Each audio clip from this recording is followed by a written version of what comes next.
Hello guys, कैसे हो? I hope अच्छे होंगे। मैंने पहले वाले वीडियो में मेडिसिन केमिस्ट्री के कुछ मोस्ट इंपॉर्टेंट क्वेश्चन जो है फर्स्ट यूनिट से कवर किया था। इस बार भी इसमें हम कुछ इंपॉर्टेंट क्वेश्चन पहले यूनिट से ही हैं जो कवर करने वाले हैं। फर्स्ट यूनिट में जो क्वेश्चन शेष बचे थे पहले वाले वीडियो में, तो यहाँ पर देखो जो है अमीनो ग्लाइकोसाइड एंड जो अमीनो ग्लाइकोसाइड ये वाला बचा था, एंड बीटा लैक्टम ये बचा था, एंड टेट्रासाइक्लिन ये वाला क्वेश्चन जो है बचा हुआ था। तो ये क्वेश्चन मैं कवर करने वाला हूँ इस वीडियो में। तो यहाँ पर पहला क्वेश्चन देख सकते हो, give mechanism of action amino glycoside with example. 2 marks या 7 मार्क्स में ये क्वेश्चन पूछा जाता है, रिपीट होता रहता है। तो अमाइनो ग्लाइकोसाइड्स क्या होता है? तो जो अमाइनो ग्लाइकोसाइड्स होता है एक बैक्टीरियोसाइडल होती है एंटीबायोटिक्स, जो कि क्या करता है, इनहिबिट करती है सिंथेसिस को, एंड प्रोटीन एंड या फिर मिस रीडिंग जैसे mRNA जो होता है उसको क्या करता है, मिसरीड करता है। एंड इट बाइंड करता है 30s सब यूनिट राइबोसोम को। ये जो अमाइनो ग्लाइकोसाइड्स होता है ये 30s सब यूनिट को जो है क्या करता है, बाइंड करता है। एंड क्या करता है, due to misreading mRNA incorrect amino acids over added so abnormal protein synthesis. अब क्या होता है, अबनॉर्मल प्रोटीन सिंथेसिस होना स्टार्ट हो जाता है। इसकी वजह से क्या करता है, अपना वर्क करता है, बैक्टीरिया जो है ग्रो नहीं हो पाते हैं।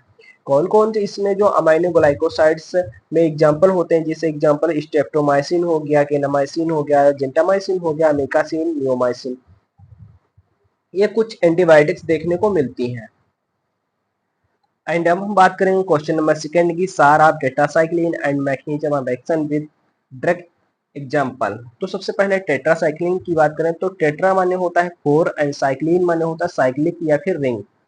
तो जो टेट्रासाइक्लिन होता है एक ब्रॉड स्पेक्ट्रम इनहिबिटिंग जो एंटीबायोटिक्स होती है, जो कि वर्क करता है, मतलब इनहिबिट कर देती है प्रोटीन की सिंथेसिस को।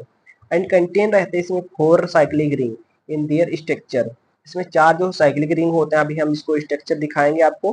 तो टेट्रासाइक्लिन जो होता है यहाँ पर जो देख सकते हो बैक्टीरियोस्टेटिक होता है, जो कि क्या करता है, इसमें कुछ कुछ इंपॉर्टेंट यहाँ पे एग्जांपल जैसे टेट्रासाइक्लिन हो गया, क्लोरोटेट्रासाइक्लिन हो गया, मेथासाइक्लिन हो गया, ऑक्सीटेट्रासाइक्लिन, ये क्या करता है, मतलब इनहिबिट कर देती है सिंथेसिस को। जो बैक्टीरिया की सिंथेसिस होती है उसको इनहिबिट करने का काम करता है टेट्रासाइक्लिन। तो यहाँ पर तो इसमें 1 2 3 4 जो है रिंग इसमें प्रेजेंट रहती है। एंड जो फर्स्ट वाला रिंग होता है, फर्स्ट वाला उसमें जो नाइट्रोजन ग्रुप लगा होता है, एंड दो जो है मिथाइल ग्रुप लगे होता है, डाई मिथाइल ग्रुप लगे होते हैं। यहाँ पर देख सकते हो जो थर्ड पोजीशन पर OH ग्रुप लगा होता है, एंड कीटोइनोल ग्रुप भी लगा होता है, एंड अमाइड ग्रुप भी लगा होता है सेकेंड पोजीशन पे। एंड यहाँ पर देख सकते हो इस तरह से जो है इसमें 4 रिंग जो है प्रेजेंट रहती हैं। तो ये इसका स्ट्रक्चर देखने को मिलता है। गाइस थोड़ा हम टेट्रासाइक्लिन के बारे में स्टडी करेंगे। जो टेट्रासाइक्लिन होता है डेरिवेट रहता है कैसे, नेप्थासीन जो होता है नेप्थासीन से, जिसे हम एसिटाहाइड्रोनेप्थासीन कहते हैं।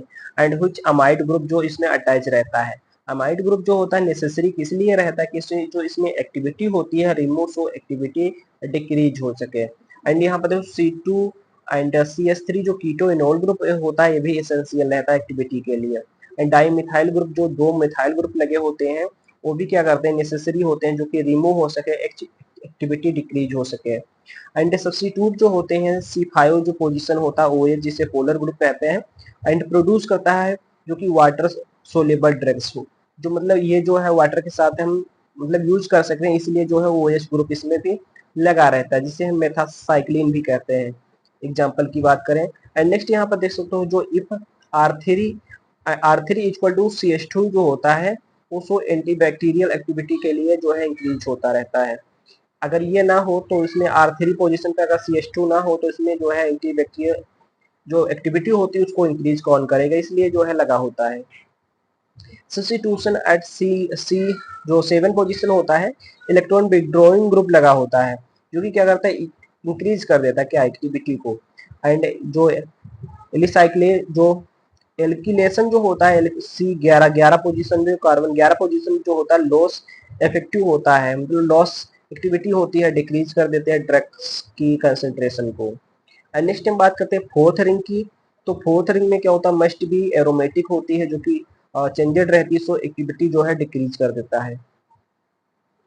इसलिए जो मैकेनिज्म ऑफ एक्शन की हम बात करें तो सबसे पहले जो टेट्रासाइक्लिन जैसे ही दिया जाता है बैक्टीरियोसाइडल क्या करता है, बैक्टीरियोसाइडल प्रॉपर्टीज में होती है एंड वर्क करता है, इनहिबिट कर देते प्रोटीन की सिंथेसिस को। यहाँ पर देख सकते हो कुछ स्ट्रक्चर से आप समझ सकते हो, ये पी साइड हो गया, ये ए साइड हो गया। इसमें 50s राइबोसोम होते हैं, 30s राइबोसोम। अब टेट्रासाइक्लिन जैसे ही यूज करते हैं तो इसमें एक तो यहीं से प्रोड्यूस होता है, बाइंड करता है 30s राइबोसोम को। यहाँ पर देखो तो जो टेट्रासाइक्लिन बाइंड करता है ए साइड को, इस ए साइड में 30s राइबोसोम सब यूनिट होते हैं जो कि राइबोसोम को बाइंड करता है, प्रिवेंट करता है अटैचमेंट ऑफ अमाइनो एसिड जिसे प्लस आरएनए जो होता है। एंड विदाउट ए साइड तो क्या होता है, जो अमीनो एसिड आरएनए जो साइड होती है जिसमें क्या होती है, ये जो कैरी अमीनो एसिड्स होते हैं जो कि प्रोटीन सिंथेसिस के लिए रिस्पॉन्सिबल होते हैं। तो जब यहीं पे बाइंड करता है तो प्रोटीन सिंथेसिस स्टॉप हो जाती है, बैक्टीरिया ग्रोथ स्टॉप हो जाता है। इस तरह से डिजीज जो है हमारी प्रिवेंट हो जाती है, किसी प्रकार की भी डिजीज अगर जैसे टेट्रासाइक्लिन हम दे रहे हैं तो इस तरह से ही उसका वर्क रहता है। इस क्वेश्चन में तो क्लासिफिकेशन टेट्रासाइक्लिन का नहीं पूछा गया, बट पूछा जाता है कभी कभी। तो यहाँ पर देख सकते हो जो टेट्रासाइक्लिन का क्लासिफिकेशन जो है मैंने 3 कैटेगरी में डिवाइड किया गया। फर्स्ट जनरेशन में जो टेट्रासाइक्लिन होता है, टेट्रासाइक्लिन एंड ऑक्सी टेट्रासाइक्लिन, क्लोटेट्रासाइक्लिन और डे मेक्नोसाइक्लिन। एंड सेकंड जनरेशन में टॉक्सीसाइक्लिन, मेनोसाइक्लिन एंड लूमेसाइक्लिन। एंड थर्ड में होता है जिसे ट्राइजीसाइक्लिन हो गया, ओमाडीसाइक्लिन हो गया और सेरीसाइक्लिन हो गया, इरावासाइक्लिन हो गया। तो ये थर्ड जनरेशन तक जो है इसमें क्लासिफिकेशन टेट्रासाइक्लिन का देखने को मिलता है। गाइज यहाँ पे देखो ये क्वेश्चन भी रिपीट होता रहता है। यहाँ पे जो classification of beta lactam antibiotics with example explain structure activity relationship for penicillin 10 marks या 7 मार्क्स में। तो गाइज यहाँ पर जो बीटा लैक्टम एंटीबायोटिक्स होता है क्या, तो बीटा लैक्टम एंटीबायोटिक्स एक साइक्लिक अमाइड जो है 4 एटम्स, 3 नंबर पे 3 कार्बन एंड फर्स्ट नंबर पे नाइट्रोजन लगा होता है, एक रिंग होती है जिसे हम एजिटिडीनोन कहते हैं। यहाँ पर देख सकते हो ये जो कार्बोनिल ग्रुप लगा होता है एंड ये जो है अमाइड ग्रुप लगा होता है एंड सब्स्टिट्यूट रिंग होती है alpha beta position.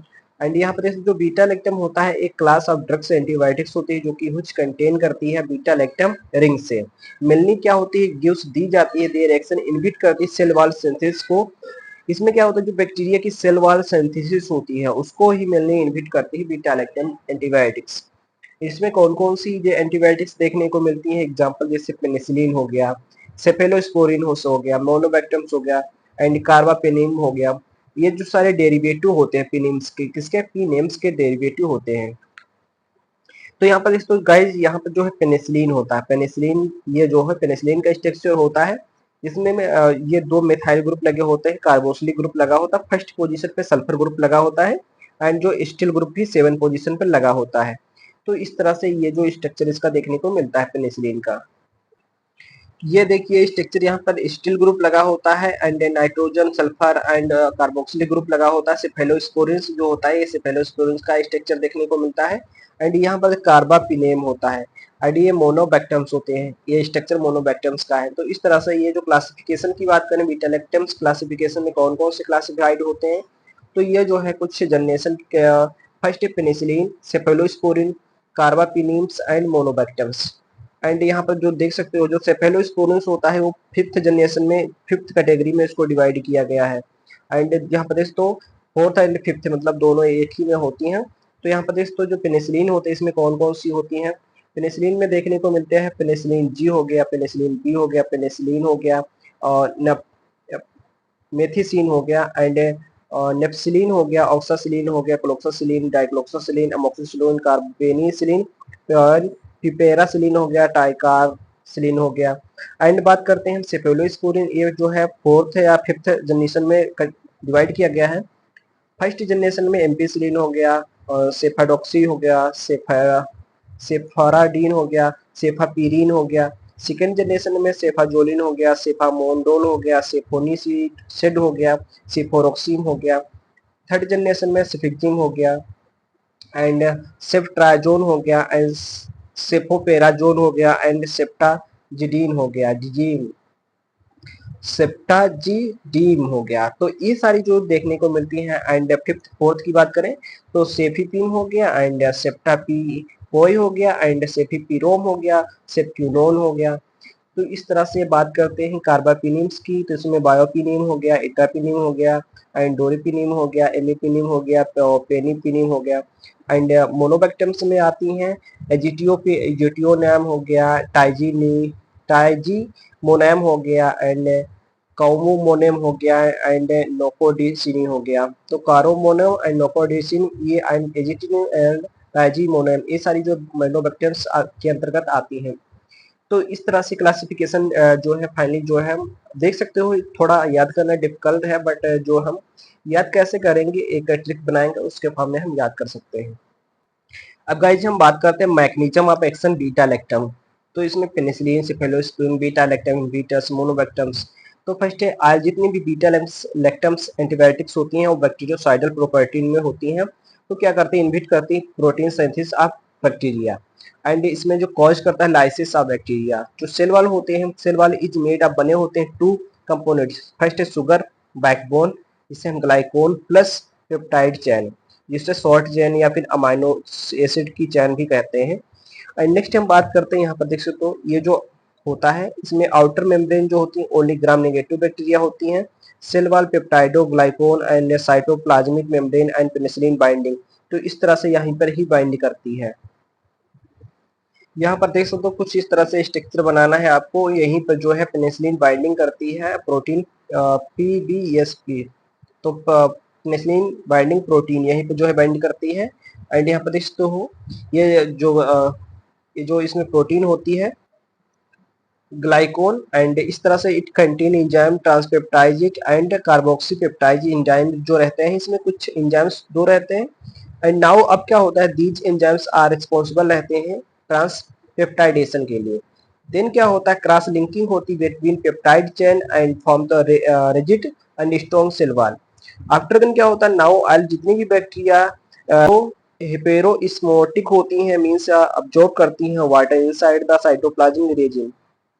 After then क्या होता है, ड्यू टू दिस बैक्टीरिया क्या होता है, सोयल हो जाती है, मतलब फूल जाती हैं। They have the change chance जो है हाउस बर्ट तो सेल वॉल स्ट्रॉन्ग हो जाती है, रिजिड जो है व्हिच प्रोवाइड करती है प्रोटेक्शन अगेंस्ट दिस। तो इस तरह से इसका जो मैकेनिज्म ऑफ एक्शन देखने को मिलता है। नाउ अब क्या होता है, जितनी भी बीटा लैक्टम एंटीबायोटिक्स होती हैं वो इंट्रोड्यूस्ड होती हैं इन बॉडी, दे बाइंड करती हैं पेनिसिलिन से। एंड जो बाइंडिंग होती है प्रोटीन PBS जो होती है साइड, कुछ इनहिबिट कर देती है एक्शन ऑफ एंजाइम ट्रांसपेप्टाइडेज को, एंड इनहिबिट करती है synthesis of cell wall, and which cause करती है lysis and cell death of bacteria. Bacteria की जो सेल होती है वो डेथ हो जाती है। एंड जो पेनिसिलिन बाइंडिंग प्रोटीन होती है very in their affinity and binding करती है पेनिसिलिन या फिर अदर बीटा लैक्टम एंटीबायोटिक्स से। तो कुछ इस तरह से शॉर्ट फॉर्म में भी हम लिख सकते हैं, जैसे बीटा लैक्टम एंटीबायोटिक्स बाइंड करती है पेनिसिलिन बाइंडिंग प्रोटीन को एंड क्रॉस करती है लिंकिंग पेप्टाइडोग्लाइकोन से, सेल वॉल जो डिफिशिएंसी हो जाती है बैक्टीरिया की, and undergo lysis and bacteria effect and bacteria killed या फिर कह सकते हो मर जाती है। अब गाइज हम बात करते हैं सेकेंड इसमें जो explain structure activity relationship for penicillin. अब पेनिसिलिन के बारे में बात करेंगे। तो गाइज यहाँ पर देखिए जो पेनिसिलिन होता है, पेनिसिलिन फर्स्ट एंटीबायोटिक्स होती है। सबसे पहले इसको 1929 में अलेक्जेंडर फ्लेमिंग ने इसको डिस्कवर किया था। एंड इसमें जो दो मिथाइल ग्रुप लगे होते हैं, एक सल्फर ग्रुप होता है, कार्बोक्सिलिक ग्रुप लगा होता है। इसी तरह से आयल पेनिसिलिन का मोड रहता है 6 अमीनो पेनिसिलिनिक एसिड से। एंड इसमें जो न्यूक्लियस होता है with side chain, and the side chain determined किया जाता है एंटीबैक्टीरियल जो स्पेक्ट्रम प्लस बायोलॉजिकल प्रॉपर्टी भी इसमें देखने को मिलती है। एंड कमर्शियल जो प्रोडक्शन होता है बायोसिंथेसिस पेनिसिलिन डिपेंड करता है पेनिसिलिनियम नोटेटम से एंड पेनिसिलिनम क्रियोसोजेनम से। एंड सेमी सिंथेटिक पेनिसिलिन जो होते हैं वाइडली यूज होते हैं because they are resistance stomach acid, so they can be taken orally, इसलिए ओरली दिया जाता है and degree of some bacteria से। अब बात करते हैं इसके नोमेनक्लेचर की। तो नोमेनक्लेचर यहाँ पर देख सकते हो, nomenclature it is done by the different system and chemical abstract system USP and फिर केमिकल एब्स्ट्रैक्ट सिस्टम एक USP सिस्टम होता है। तो फर्स्ट यहाँ पर केमिकल जो एब्स्ट्रैक्ट सिस्टम होता है, इसमें देखो स्ट्रक्चर बनाया जाता है 1 पोजीशन में सल्फर मिथाइल कार्बोक्सिलिक, एंड जो यस एटम होता है ये सल्फर होता है, लीजन जो एटम होता है assigned number of fourth position कार्ड आज कहते हैं 6 सिस्ट एसिल अमीनो 2 डाइमिथाइल और 3 carboxylic acid. And US system की बात करें तो यहाँ पर देख सकते हो जो नंबरिंग होती स्टार्ट होती है यन से। यहाँ पर देखो फर्स्ट पोजीशन यन से स्टार्ट होती है, एंड जो यन होता है given first position, and yes जो एटम होता है assigned fourth position, and is called fourth one aza azabicyclo साइक्लोहेप्टोन। तो इस तरह से जो है इसको US system and chemical abstract system में बनाया जाता है। इस तरह से इसको जो है पूरी कंप्लीट कर देते हैं। थैंक यू फॉर वॉचिंग, मिलते हैं फिर नेक्स्ट वीडियो में।